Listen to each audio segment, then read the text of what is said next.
Imagine waking up every day feeling whole, not just physically healthy, emotionally at peace, mentally clear, and spiritually connected.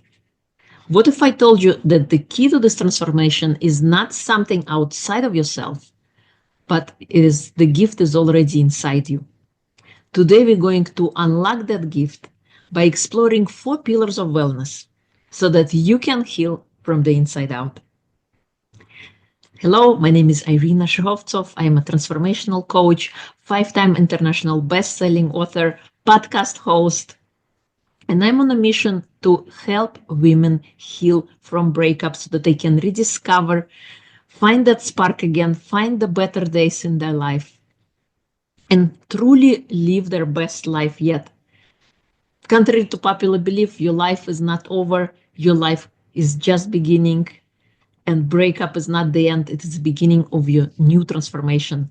I believe in holistic wellness, and that is why I combine 4 pillars in my approach: physical, emotional, mental, and spiritual, because we operate in those 4 states of being simultaneously. We don't just wear one hat, we wear all those hats. We get to experience all those things: how we move, how we think, how we feel. We have all of that integrated. And in order to get to the root cause, we got to operate in those 4 states of beings. We got to create the habits that allow us to thrive, because there are no bad habits in this world. All habits are good because they all produce a certain set of results. And if we don't like the kind of habits we are getting, we simply must change the habits. If you don't like the result, we must change the habit that generated that kind of result. And true healing really requires us to address those 4 pillars and not just one aspect of life. Because if you just take one aspect of life, you're just putting on a band-aid without relieving the underlying cause of an issue. So first, let's talk about physical wellness. I believe is the foundation of our self-care. It is something that we can see in the mirror, something that we can relate to. And again, within the realm of physical wellness, there are so many elements. There is exercise, there is nutrition, there is rest, on how well we sleep, how well we hydrate, what is our energy levels, and how resilient we are. All those elements play a key part in our overall well-being and also set the foundation of how we operate. If we are physically unwell, our mental and emotional counterparts are not going to operate with us. And so it's important to start first at the physical level. Move your body. What I like to do is start your day with a good morning routine. Wake up, do something that sets your soul on fire. Fill your own cup first before filling the cups of others, before being somebody else for others. Be somebody for you. Be that person for you. Set aside time for you, because you are worth it. You are worth the time. You are worth the effort. And it is not selfish to taking care of your needs first. We are all in the end of the day are selfish. And if we don't fulfill our cup, don't fulfill our batteries, what kind of person shows up to the world? What kind of person shows up for your kids? And what kind of person you show up for yourself? How do you respond to life events, to life challenges when you yourself feel depleted? Let's say if you didn't get enough sleep, or if you didn't take that necessary rest. Oftentimes we push through overwhelm, we push through a difficulty to get things accomplished. We don't listen to our body when our body is always sending us signals, but we are so disconnected. We are in such a rush to live our life, and the way life is going is so fast paced that we must catch up. We must slow down to listen to our body. What is our body telling us? What are the signals? Is our body telling us to slow down, to take a pause, to take a rest, and we are simply dismissing it? Well, we all have 24 hours in a day, and how we use those hours, it's all dependent on us. We always make time for what is important.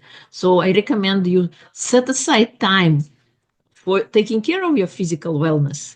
Setting that time aside. If you don't have time in the morning, carve out a time in your schedule during the day when you can do that. going for a walk, seeing that sunrise, or looking outside, breathing the air, and doing something physical, moving with your body, because our bodies were designed to move. We are not designed to sit all the time or sleep all the time. We gotta move our body. We gotta, because every time you exercise, every time you move your body, it's the best way to change your state. If you're feeling down, if you're feeling depressed, moving your body just even a little bit sends a signal to your brain that what you're doing, your activity is important. You get a release of endorphins into your bloodstream because you're moving your body.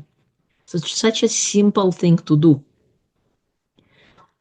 Another great thing to do when it comes to physical wellness, stretching. So if you like yoga or Pilates or walking in nature, breath work.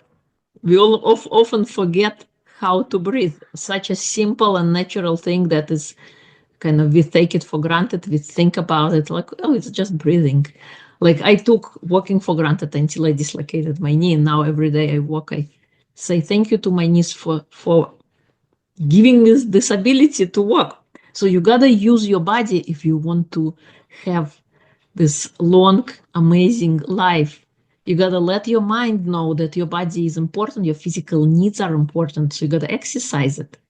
It doesn't have to be rigorous gym workouts, minimal, even 5 or 10-minute thing that you do during the day, something like as short as an exercise snack. Anytime you go to the bathroom, do a little push-up when you're there. Or, walk around your desk if exercise sounds so radical right now. Take that first step, take that leap of faith to a change in the direction that you want to improve on. Now let's talk about emotional wellness and releasing and embracing our feelings and emotions. Emotions are not bad, they just are. And negative emotions, they're not really negative, they're not bad in the sense they're bad for you. They're gonna become bad for you if you hold to them for too long. But I believe negative emotions act as an alert mechanisms to let us know if something does not feel right, does not feel good, feels a little bit uneasy. It means you're taking a step in the wrong direction and you must change. Oftentimes we dismiss that early warning system. We don't recognize it as such and we keep on moving forward, and then we discover we went into the wrong direction. And when we don't release our emotions, when we hold on to them, because the emotions, think of the times during saber-tooth tiger times, you need that fight or flight response. You need, because you're in danger, you're going to be eaten if you stay there. You got to run, you got to do it, make it quick.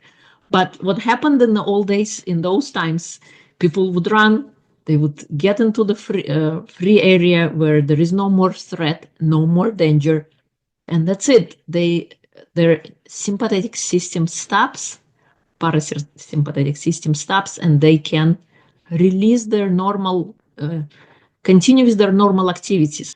What happens now? So that flight response was very short-lived. Now what happens? Let's say you experienced a breakup or something didn't go according to your plan. And instead of this fight or flight being a short-lived experience, it becomes such a long experience. It could last minutes, days, months, decades on end. You carrying that idea that you were mistreated or something bad happened to you, and you carrying that along, you holding on to that emotions. And every time you think of that situation that took place, who knows, maybe a decade ago, your brain, it doesn't matter for your brain if something happened 10 years ago or if something happens presently, you get to re-experience all of your emotions, all of your feelings, everything lights up as if it is happening right here, right now. You're giving yourself a dose of this negativity right in that instant. So you add layers and layers of unprocessed negative emotions, one on top of the other, until there is no more room. Just like a computer can run out of RAM and you gotta restart your system because there is no more room literally left for the system to run, for the memory to keep going. You gotta release it, you gotta reset the system.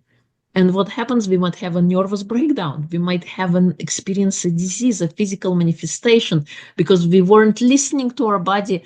Meanwhile, our body was sending signals to us all along. So releasing emotions are important instead of harboring them, holding to them for dear life, practicing things like forgiveness, not carrying a grudge from yesterday into today, taking every single day as brand new day and starting it fresh, letting go of those things because they are not serving you. They are not hurting the other person that you're holding on this grudge on them for so long. They are only hurting you in the process. It's like you eat poison and you hope somebody else gets sick from the poison. That's what happens when we harbor and hold on to the negative emotions for a long period of time.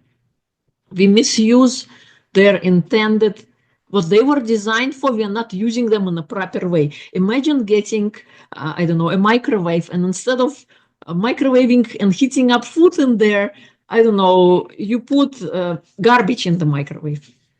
So you're not using the intended product for a specific use for which it was designed. With negative emotions, you are not using them in the way they were designed. They were designed as an alert mechanism. Instead, we're using them as this heavy baggage that we must carry. With this, like, becomes our prized possession, and we carry it like a flag, and we march forward with it, and that's how we define our life. This is how, because we were mistreated, we carry these emotions and the story that came with those emotions, and we completely miss the boat. We completely not then letting our life pass you by because of what we are carrying. So what are some of the tools that you can use to practice emotional wellness on a day-to-day basis? Simplest things, again, is forgiveness. You're not doing it for anybody else. You're doing it for yourself. Another one is gratitude. Even in the midst of a difficult situation, you have things to be grateful for. Gratitude actually refocuses your mind on the things that aren't working, on the things that are working, and immediately magnifying your field of view, because you're going to suddenly find more things that are working in your life. Journaling is another effective tool, again, for letting go, unburdening of the emotions. Nobody has to read your journal. It's just for you. Imagine it is like decluttering. You know, if you have, when you switch seasons between winter and summer, you clean out your closet to allow room for this freshness to come. So your mind also needs freshness of ideas, but it is, if it's always polluted with the thoughts of yesterday, that's more of what you're creating, more of yesterday for yourself. You're not really creating your future. So unburden your mind by laying your thoughts out on paper. You can burn it afterwards if you're afraid that somebody's going to read it. Just burn it, but get it out of your system.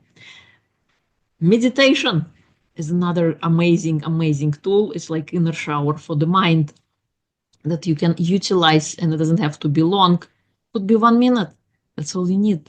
Close your eyes, take a deep breath in, and let all the external stuff stay there externally and focus on your inner breath. That's it.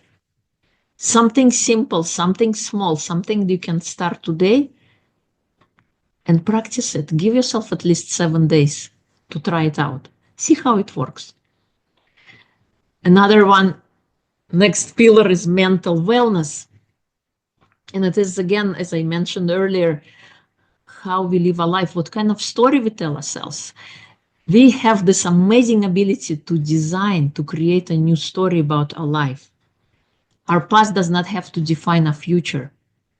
Our past is there for us to learn from, get positive experiences, positive lessons. Maybe it was a negative experience, but what positive lesson can we take from the past that we can then utilize into the present and create a better future for ourselves? Some tools that can be helpful when it comes to mental wellness is cognitive restructuring. If you find yourself saying the same kind of story or the same kind of couple of sentences, like, who is going to listen to me? I'm not important. I'm not good enough. I'm never going to succeed. Switch those things, but first, of course, is awareness. Do you notice that you say those things? Sometimes when we are in a cycle, when we're in that mood, we can get onto that negative train wagon, and that wagon can take us into the another dimension that we didn't want to go to.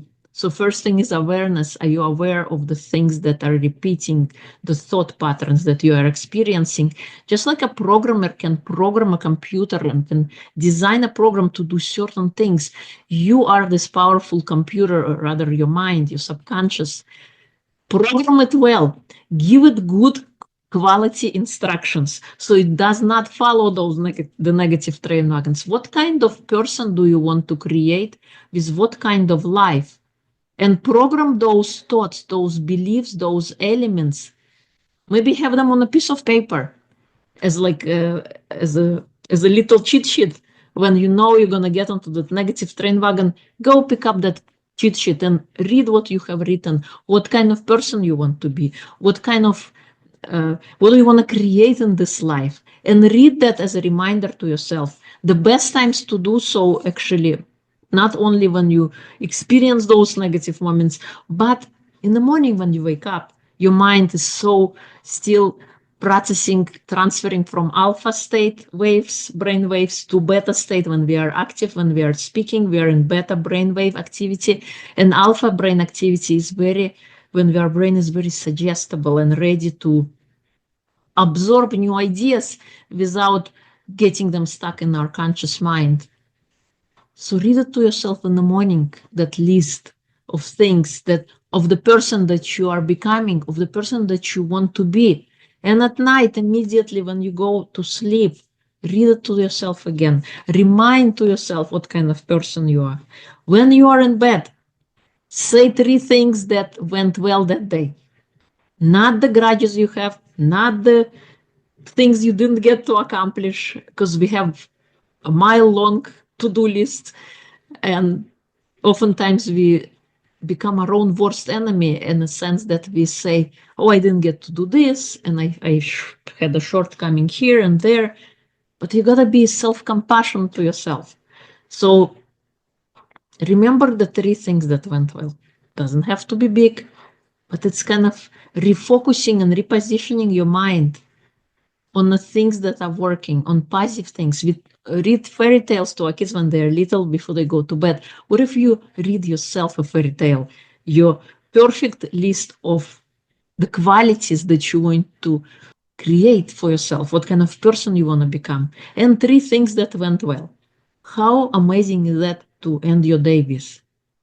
Instead of grudges, instead of quarrels, instead of all those things. And at night, when you go to bed, do something positive for yourself. Do not watch negative news. Do not quarrel with your spouse. Do not do any arguments. Do some non-invasive activities that let you wind down for sleep.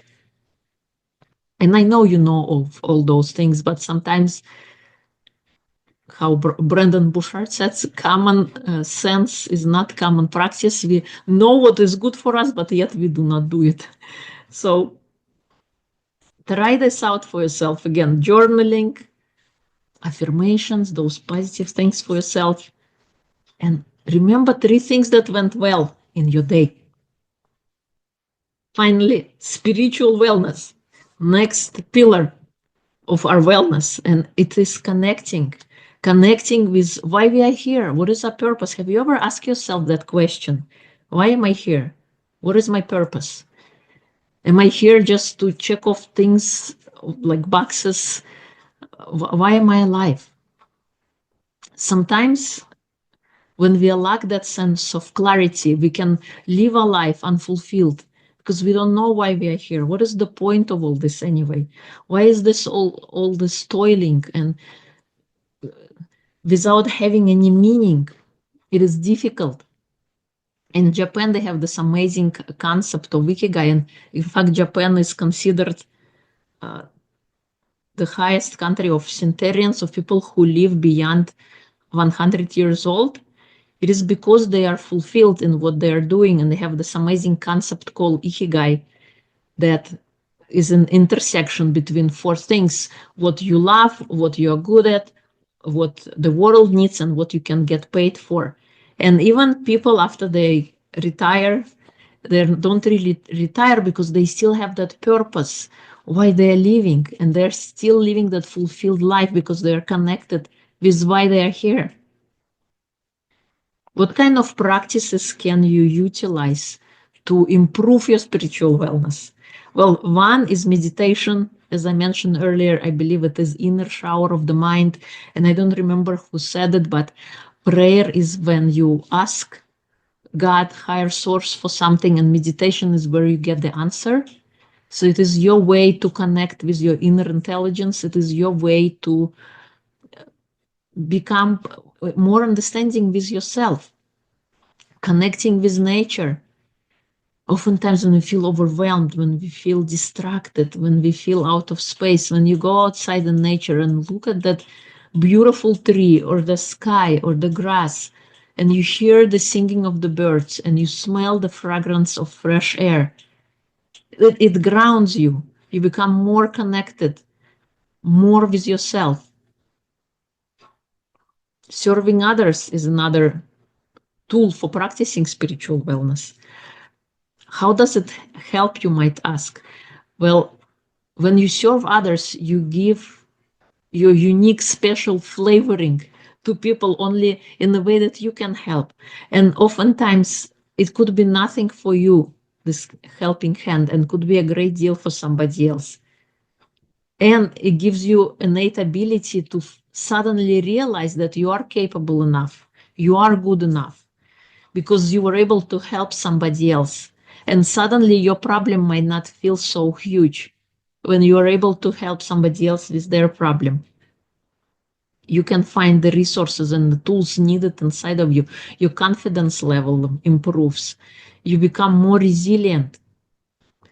Finding out what your core values are, also a great tool to help you find what your purpose is and how core values are important. It is something that what is relevant to you, what you cannot live without, what do you consider important. Some common core values are freedom, creativity, passion, service to others. And there are many more, and there are a gazillion of quizzes and tools available online that you can find to discover what your core values are. But a simple exercise could be listing top 5 things that are important to you and taking them across different areas of life, like your health, your career, your relationship, and your hobbies, things you are passionate about, and taking that across, and then evaluating on a grade level, okay, out of, let's say, this top 3, what are the most important, the most prevalent? And then once you find out what those core values are, try bringing those elements into your day-to-day life. The more closely you are connected to your core values, the more you get to practice what they are, you feel more fulfilled, you feel more alive, you feel more closer towards your purpose.